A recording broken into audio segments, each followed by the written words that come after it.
Suatu hari, ada seorang warga bernama Ryan yang sangat senang akan kedatangan Perdana Menteri ke desanya. Ryan ingin bertemu dengan Perdana Menteri dan meminta bantuan kepada Perdana Menteri agar anaknya bisa masuk sekolah terbaik.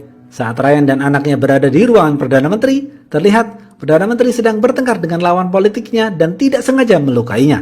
Perdana Menteri ketakutan dan menyuruh Ryan untuk mengakui kejahatan itu dan masuk penjara agar Perdana Menteri tetap aman. Namun tiba-tiba anak Ryan mengajukan dirinya masuk penjara. Karena dia masih remaja, dia yakin dia tidak akan dipenjara lama. Anak Ryan juga meminta kepada Perdana Menteri agar menyekolahkan dirinya di sekolah terbaik jika nanti sudah bebas. Karena anak Ryan ingin menjadi ilmuwan hebat. Anak Ryan juga meminta kepada Perdana Menteri untuk menjadikan ayahnya seorang anggota DPR. Berita ini beredar luas di koran. Besok pagi, terlihat ada seorang remaja yang membaca koran itu. Beberapa tahun terakhir, terjadi kejahatan yang terorganisir di mana-mana, seperti penculikan terhadap anak-anak, perampokan, dan pembunuhan. Kejahatan ini sudah membuat masyarakat cemas. Mitran dan beberapa sahabatnya bernama Jana, Raffi, Sakti, dan Suraj adalah sekelompok pria yang sedang menjalani training di Akademi Kepolisian. Mereka semua adalah calon polisi pemberani yang membasmi kejahatan dengan cara cerdas. Mereka semua selalu beraksi menangkap para penjahat tanpa menggunakan seragam polisi. Suatu hari, mereka berlima secara diam-diam menculik keluarga mafia penculik anak-anak. Mitran lalu menelpon mafia itu dan meminta untuk barter dengan anak-anak yang telah mereka culik. Mafia itu tidak bisa berkutik dan menyerahkan anak-anak itu. Anak-anak itu akhirnya berhasil selamat dan kembali kepada orang tuanya. Salah satu orang tua anak-anak itu adalah seorang dokter jujur bernama Dr. Rama. Setelah berhasil menyerahkan para penjahat itu kepada kepolisian setempat, Mitran dan para sahabatnya kemudian bertemu dengan Mahima. Mahima adalah wanita yang selama ini mengejar Mitran, tetapi Mitran tidak ingin memiliki hubungan cinta dahulu karena Mitran ingin fokus menjadi polisi. Malam hari, Mitran diam-diam melakukan operasi sendirian. Mitran menyamar sebagai security untuk masuk ke dalam pertemuan rahasia Menteri Kesehatan dan para dokter. Menteri Kesehatan mengatakan, pemerintah dan perusahaan asing mempunyai program utama yaitu mewajibkan obat untuk masyarakat. Ini akan menjadi revolusi dalam industri farmasi dan dunia kesehatan. Selama ini, kita menghasilkan uang banyak dari universitas kedokteran dan menjual organ anak-anak. Sekarang, kita akan menghasilkan lebih banyak uang dari menjual obat-obatan. Setelah mengetahui semuanya, Mitran kembali ke Mes Academy. Suatu malam, ada segerombolan perampok yang menjalankan aksinya. Mereka mengambil kalung emas dari seorang ibu-ibu. Para perampok itu lalu menebas pedang kepada suami ibu itu hingga tewas. Kebetulan di sana ada Mitran dan para sahabatnya. Mereka mengejar para perampok itu. Mitran melempar HP-nya dan masuk ke dalam jaket salah satu perampok. Dari situ, Mitran dan para sahabatnya melacak keberadaan para perampok melalui aplikasi. Setelah berhasil mengetahui markas mereka, Mitran dan para sahabatnya berangkat ke sana. Mereka semua menghajar para perampok itu.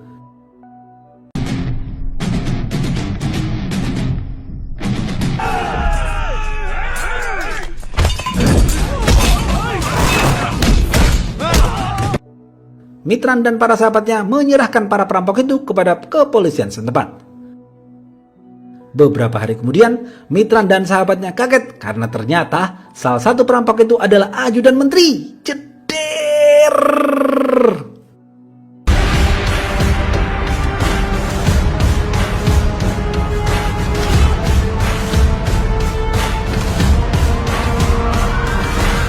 Mitran, para sahabatnya, dan Mahima bertemu dengan ibu-ibu korban perampokan kalung emas yang masih dirawat di rumah sakit. Ibu itu mengatakan, beberapa polisi mendatangiku ke rumah sakit dan menyuruhku menandatangani surat bahwa aku tidak bisa melihat pelaku karena pelaku menggunakan helm. Maka dari itu, para perampok itu dibebaskan. Di tengah-tengah obrolan, Mitran malah pergi keluar. Para sahabatnya mendatangi Mitran dan mengatakan, Mitran, ada apa ini semua? Kenapa para perampok itu bisa lolos? Mitran menjawab, apakah kau tahu? Semua penjahat yang kita tangkap selama ini sudah hidup bebas. Apa yang kita lakukan selama ini tidak ada gunanya. Semua sahabat Mitran kaget mendengar pernyataan Mitran itu. Mitran lalu mengajak Mahima dan seluruh sahabatnya ke markas rahasia milik Mitran. Mitran menceritakan semuanya kepada mereka.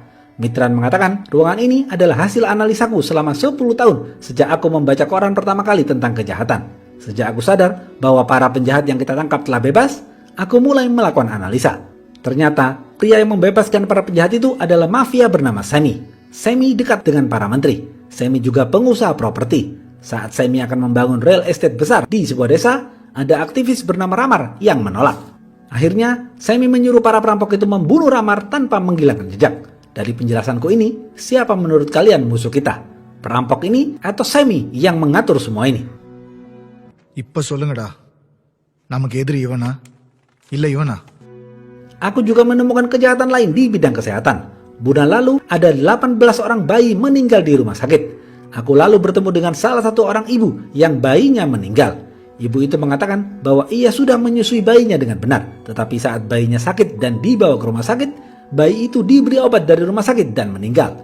Pihak rumah sakit lalu memaksanya untuk menandatangani surat pernyataan bahwa meninggalnya sang bayi karena kecelakaan. Dan sang ibu diancam akan dibunuh jika menuntut rumah sakit.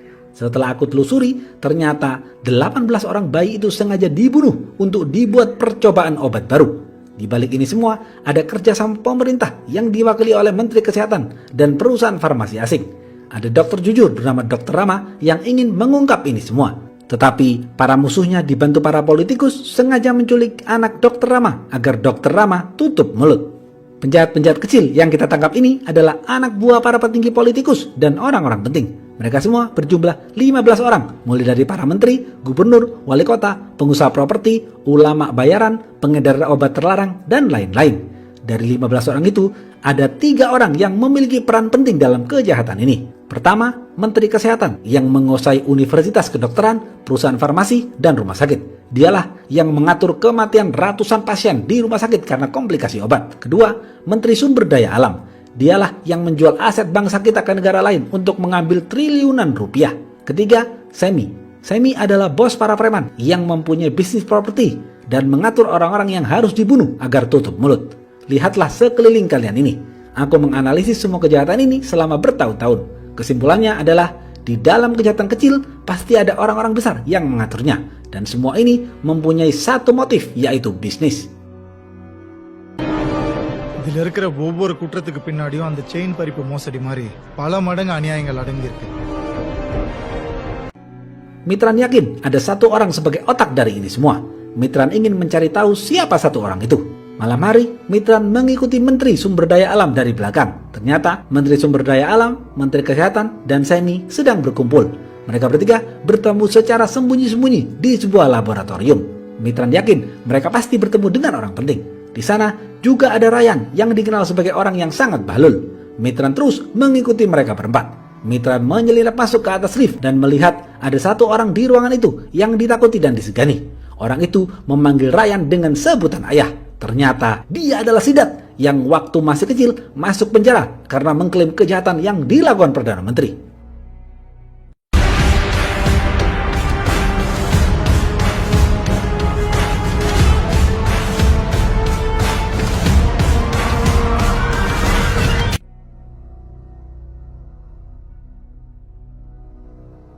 Terlihat, Sidat dan Menteri Kesehatan sedang menyuntikkan sesuatu kepada seorang bayi untuk dijadikan bahan percobaan.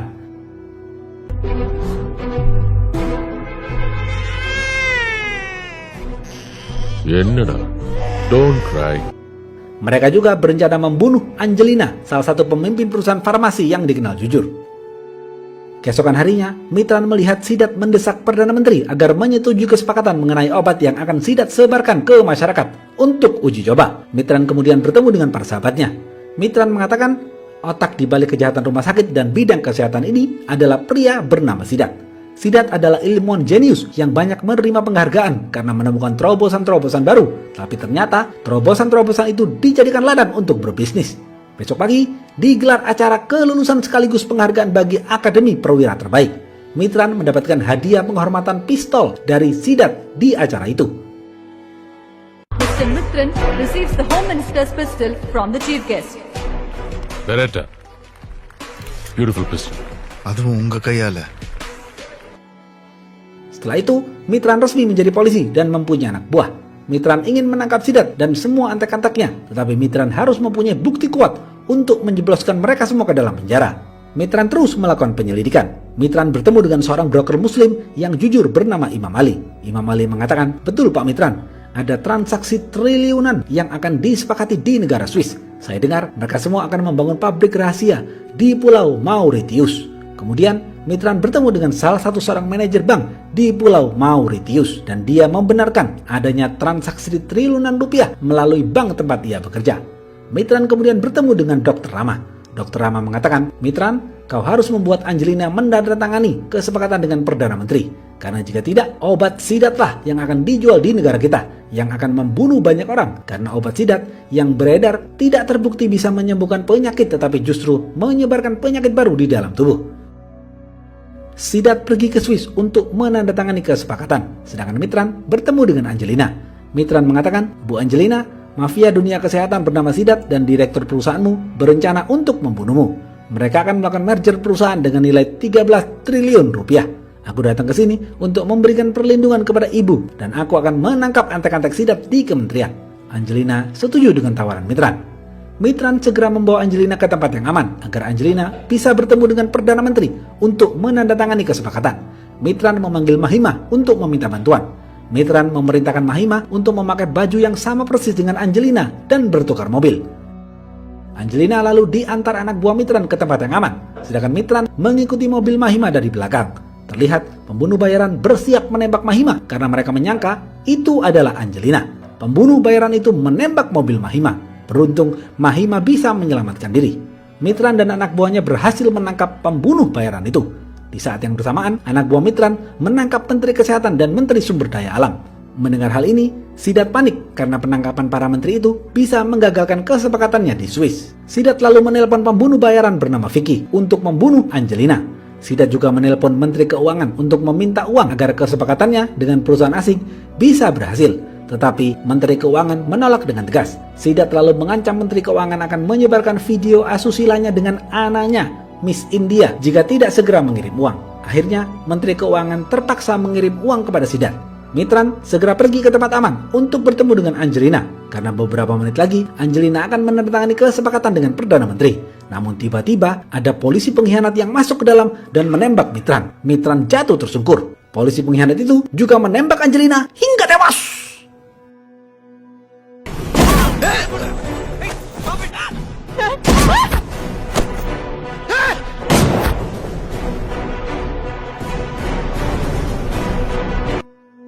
Sidat mendapatkan uang dari Menteri Keuangan dan berhasil menandatangani kesepakatan di Swiss. Sidat bahagia dengan hal ini. Vicky melapor kepada Sidat bahwa Angelina sudah dibunuh. Vicky juga mengatakan bahwa ini semua dilakukan oleh satu orang polisi bernama Mitran. Sidat baru sadar bahwa Mitran adalah polisi terbaik yang ia pernah beri hadiah pistol saat penghargaan.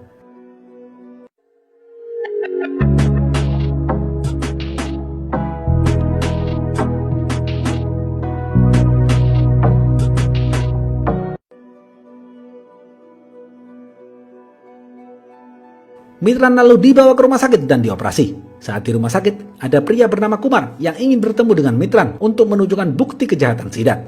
Beberapa hari kemudian, Menteri Kesehatan dan Menteri Sumber Daya Alam dibebaskan. Mereka semua berkumpul lagi bersama Sidat. Vicky memberitahu lokasi markas rahasia Mitran. Sidat langsung pergi ke sana.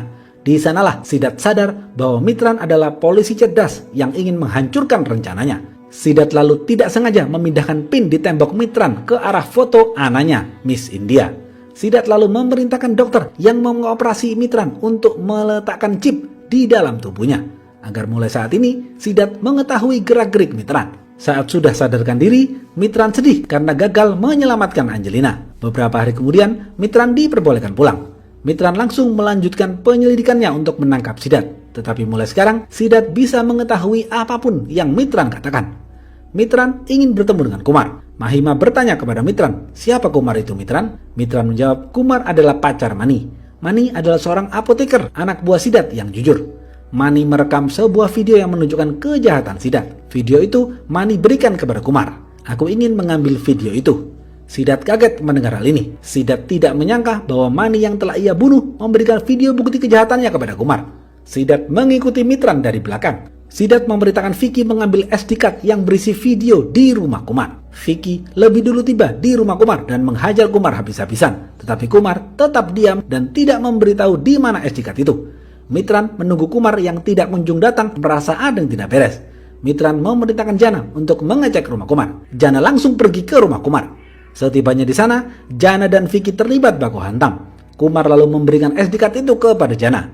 Kumar lalu tewas akibat tebasan di lehernya. Jana lalu kabur melarikan diri. Jana naik motor dengan kencang untuk memberikan SD card itu kepada Mitran. Namun di tengah jalan, Jana ditangkap Sidat dan diseret menggunakan mobil. Sidat lalu membawa Jana ke sebuah gedung kosong. Sidat dan Vicky memukul Jana dengan bambu. Jana lalu dipaksa untuk menghisap obat terlarang oleh Vicky secara berlebihan hingga teler. Jana lalu dilempar ke jalan raya sampai ditabrak mobil hingga tewas. Keesokan harinya, Jana dikremasi. Mitran sedih karena memegang abu sahabatnya sendiri. Tetapi Mitran tidak putus asa dan terus melakukan penyelidikan. Mitran kembali ke markasnya. Di sana, Mitran melihat ada pin yang berubah di dindingnya. Mitran curiga Sidat telah mendatangi markasnya. Mitran dibantu Mahima mencocokkan sidik jari di pin itu dan kotak pistol hadiah dari Sidat. Ternyata benar, itu adalah sidik jari Sidat. Sidat sudah mendatangi markas Mitran.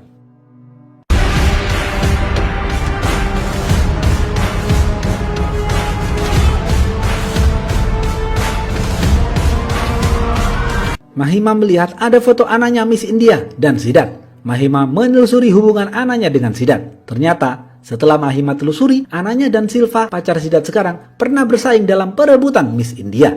Sidat sengaja memenangkan anaknya secara curang sebagai Miss India karena suatu saat nanti anaknya bisa berguna untuk Sidat. Sidat sengaja membuat Silva kalah agar Silva lemah secara mental. Di saat yang bersamaan, Sidat secara diam-diam membunuh ayah Silva agar Silva jatuh mentalnya dan bergantung kepada Sidat. Karena malam itu, mau tidak mau, Silva harus naik jet pribadi milik Sidat untuk melakukan ritual terakhir kepada ayah Silva. Mitran bingung kenapa Sidat bisa mengetahui rencananya bertemu dengan Kumar. Mitran yakin Sidat memasang alat penyadap di rumahnya. Mitran lalu membongkar seluruh isi rumahnya untuk mencari alat penyadap itu, tetapi Mitran tidak menemukannya. Kemudian Mitran membeli alat pendeteksi. Mitran menggunakan alat pendeteksi itu untuk mencari alat penyadap ke segala arah di rumahnya, tetapi tidak berhasil.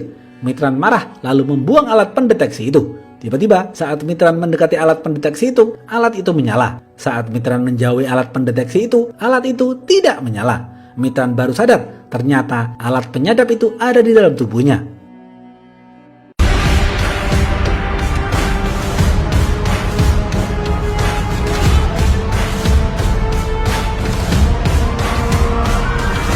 Mitran lalu membeli kue coklat dan menyuruh Mahima ke rumahnya. Saat Mahima tiba di rumah, Mitran melamar Mahima lewat papan tulis bertuliskan I love you. Karena Mitran tidak ingin Sidat mengetahui hal itu. Mahima dibantu temannya, seorang dokter jujur, mengambil chip yang ada di dalam tubuh Mitran. Mitran sekarang bisa bergerak tanpa sepengetahuan Sidat. Karena chip yang ada di dalam tubuhnya sudah diambil. Mitran lalu berencana mengelabui Sidat. Mitran memerintahkan Mahima untuk bertemu dengan Silva secara diam-diam dan memberitahu fakta masa lalunya. Mitran lalu pergi ke gudang kosong tempat Jana disiksa oleh Sidat dan Vicky. Mitran akhirnya menemukan SD card yang disembunyikan Jana di dalam bambu.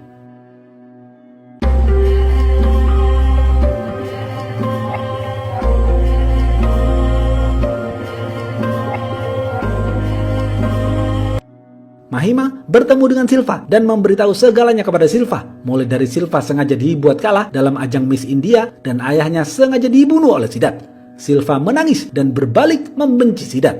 Mahima memerintahkan Silva agar mengganti teks pidato Sidat dengan teks pidato lain yang sudah disiapkan Mitran. Mitran akan mengelabui Sidat dan membuat pembaca pidato itu adalah ayah Sidat yang bahlul. Mitran lalu mengumpulkan semua bukti penting mulai dari SD card money dan surat kerjasama Angelina dengan Perdana Menteri. Mitran memberikan bukti-bukti penting itu kepada pengacara jujur untuk mempersiapkan sidang melawan Sidat. Mitran sengaja menculik Vicky atas sepengetahuan Sidat dan membuat Vicky mengakui Sidatlah yang menyuruhnya untuk membunuh Angelina. Mitran melakukan ini untuk memancing Sidat mendatangi Vicky. Sidat kemudian menyerahkan pidatonya kepada sang ayah dan memilih untuk mendatangi Vicky. Setelah Mitran dan para sahabatnya membuat video pengakuan Vicky, Vicky kemudian dipaksa menghirup obat terlarang sama persis yang ia lakukan kepada Jana. Mitran lalu meninggalkan Vicky yang sudah teler berat. Mitran juga meletakkan kamera di kamar Vicky. Mitran lalu bersembunyi sementara waktu dan menunggu kedatangan Sidat. Di sisi lain, Ryan sedang membaca teks pidato yang sudah ditukar oleh Mahima. Ryan mengatakan, obat yang sudah aku sebar di Tamil Nadu ternyata tidak terbukti menyembuhkan penyakit. Ketika niat mulia Bu Angelina ingin menurunkan harga obat, para pengusaha yang terancam mengalami penurunan profit mendesak Perdana Menteri agar tidak membiarkan hal itu terjadi. Pidato itu membuat malu Perdana Menteri. Perdana Menteri marah besar kepada Ryan. Setibanya di rumah Vicky, Sidat melihat Vicky sedang teler berat mengatakan, aku sudah mengakui bahwa kau yang menyuruhku membunuh Bu Angelina. Sidat baru sadar Vicky sudah membuka aibnya kepada Mitran. Karena merasa tidak dibutuhkan lagi, Sidat menembak Vicky hingga tewas. Mana karet? குத்தி கொன்னது நான் இல்ல சித்தர்.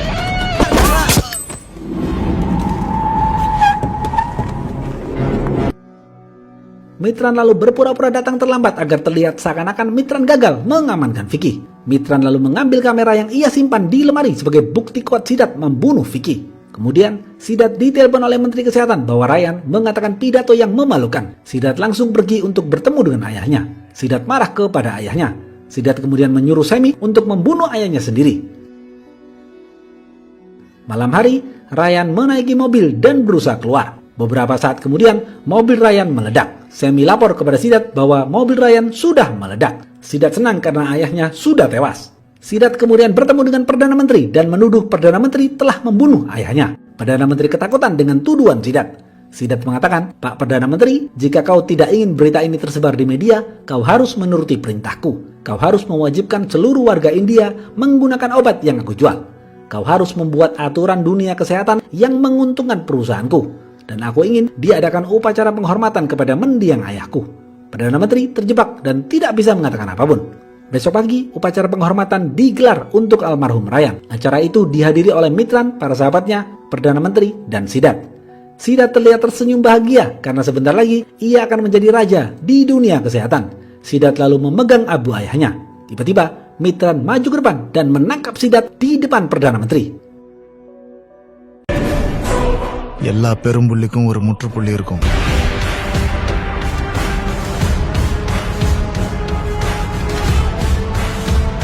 You are under arrest. Ternyata, di menit-menit akhir, Mitran bekerja sama dengan Perdana Menteri untuk menangkap Sidat. Dengan bukti-bukti kuat yang didapat, Mitran yakin bisa memenjarakan Sidat. Perdana Menteri mengatakan, "Sudah bertahun-tahun negaraku kau jajah atas perintahmu. Mulai saat ini, aku tidak akan membiarkan siapapun mengatur pemerintah." Sidat lalu dibawa ke pengadilan. Di pengadilan, Mitran membeberkan semua bukti. Mulai dari video pernyataan Mani, surat kesepakatan Angelina, pengakuan Vicky, video Sidat membunuh Vicky, bukti keterlibatan Menteri Kesehatan, Menteri Sumber Daya Alam, Semi, dan lain-lain. Semua bukti itu memberatkan Sidat. Pengadilan memutuskan menahan Sidat untuk sementara waktu sampai Sidat mengajukan gugatan. Para sahabat Mitran mengatakan, "Mitran, sekaranglah saatnya kita menghabisi Sidat yang sudah merenggut banyak nyawa. Dia harus mempertanggungjawabkan perbuatannya." Mitran mengatakan, "Tidak teman-teman, kita jangan membunuhnya dahulu. Aku ingin membuat kesepakatan dengannya. Aku ingin dia menyebutkan semua antek-anteknya baik di dalam negeri maupun luar negeri." Mitran lalu bertemu dengan Sidat dan melakukan negosiasi. Mitran mengatakan, "Sidat, seluruh masyarakat yang menjadi korban obatmu menunggu di luar penjara dan ingin membunuhmu. Semua antek-antekmu baik di dalam dan di luar negeri sudah ditangkap. Semua akun bankmu di Pulau Mauritius sudah dibekukan. Jadi kau sekarang tidak bisa berkutik dan aku akan memberimu kejutan. Sebaiknya kau lihat siapa pria di balik kaca itu." Tiba-tiba Sidat diperlihatkan ayahnya yang masih hidup. Ceder! Ternyata Mitran dan para sahabatnya berhasil menyelamatkan Ryan dengan bertukar mobil sebelum mobil Ryan yang diincar Semi meledak.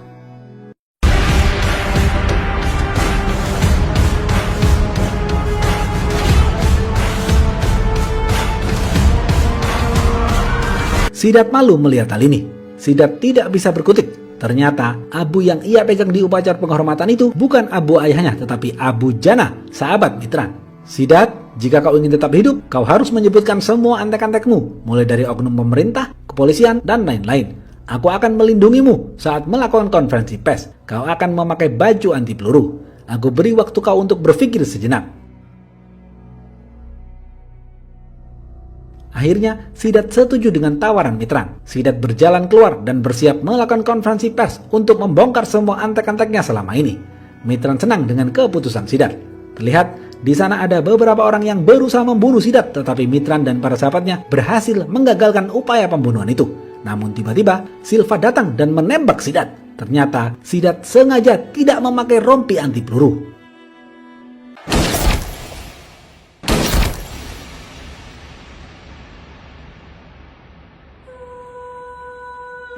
Mitran panik dan berteriak mencari ambulan untuk menyelamatkan Sidat.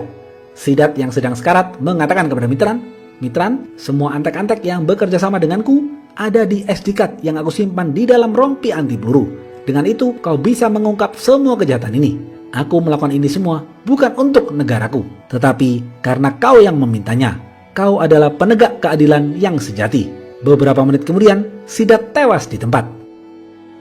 Habis.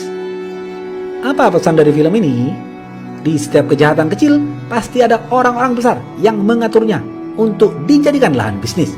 Berhati-hatilah terhadap orang-orang yang berilmu, karena belum tentu orang-orang yang berilmu mempunyai niat yang mulia. Semoga kita semua terhindar dari kejahatan dunia kesehatan yang menjadikan kita sebagai bahan percobaan. Semoga kita semua selalu diberikan kesehatan.